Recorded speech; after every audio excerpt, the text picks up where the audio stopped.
So diving just into actually our content, right? The curriculum. So why are reviews so important? Why do we care? Or even talking about negative reviews in the first place today?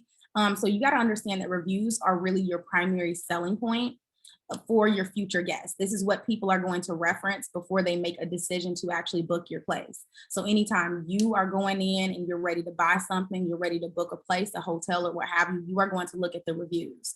Now, even when there is a negative review, this is when I always tell folks that a negative review in the same light as a positive review is going to offer you an opportunity to additionally market or sell your place, to an additional opportunity to speak to future guests, reminding them of, again, maybe information that you have listed within your listing details.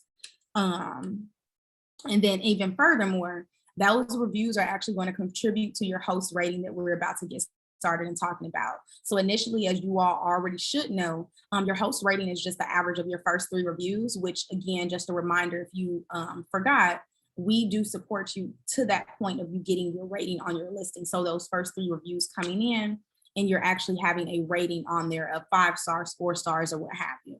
But this is why it's so important and why we talk about it, because many people miss the mark in terms of not either not responding to reviews or just not even writing reviews for other guests, and they're missing a lot of money or leaving a lot of money on the table when you don't do that. Because if you just leave a negative review sitting and you reply with absolutely nothing, you are now allowing people to create that scenario of what really happened in their head.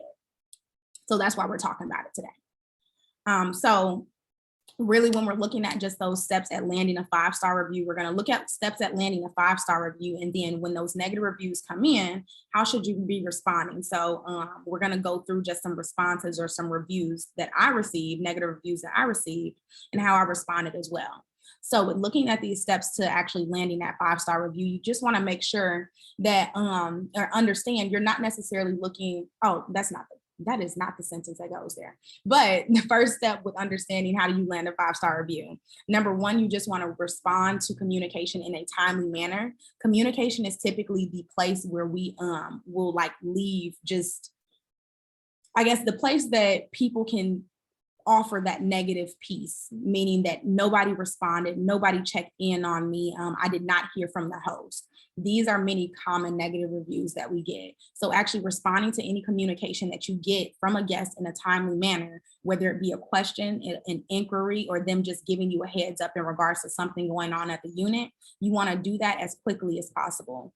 Number 2 is just actually implementing those thoughtful touches. So we spoke about this earlier within the previous session during the program, but whether this be snacks, a small note saying, hey, thank you for choosing our listing, having a guest book where guests can sign and say, hey, we stayed here, it was absolutely amazing. And future guests can then see that experience that other people had as well, and they can read through that.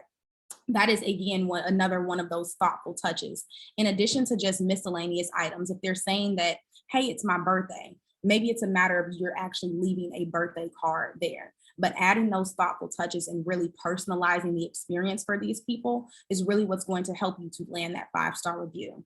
In addition to that, again, asking that question. Last week, we talked about communication and really scheduled messages. Is there anything additional, anything else that we could do to really improve your stay while you are here with us? That really goes a long way because, again, as we mentioned last week, it opens the opportunity that if there's something going wrong, you ask them and they have to say it there. Because if they don't communicate it, then at that point, they cannot loop back around and mention the same very thing within that review that they put in a public forum on your listing. If you've asked and you checked in and they never offered you any chance to remediate the situation, then that is then an invalid review.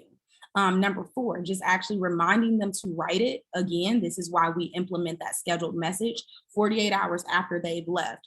Thank you again for choosing our listing. We would appreciate a review.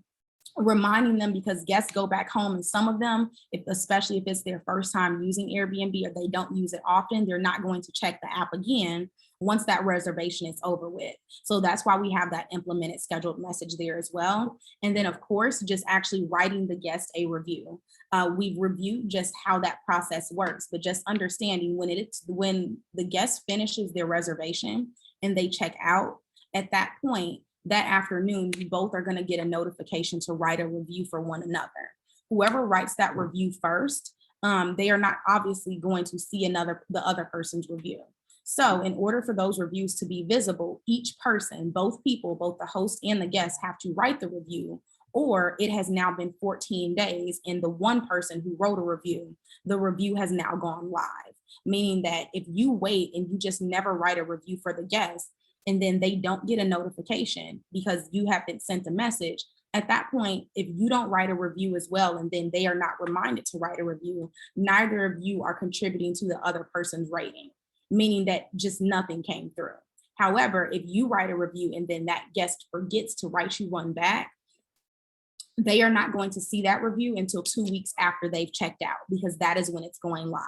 And that's just Airbnb's way of pretty much encouraging both the host and the guest to write the review, because you're not going to be able to see what they say until you've written your piece. And again, that's just another way for them to, I suppose, try to keep it unbiased as well. So that someone doesn't write one person a negative review and then you're writing a negative review just out of spite. Okay.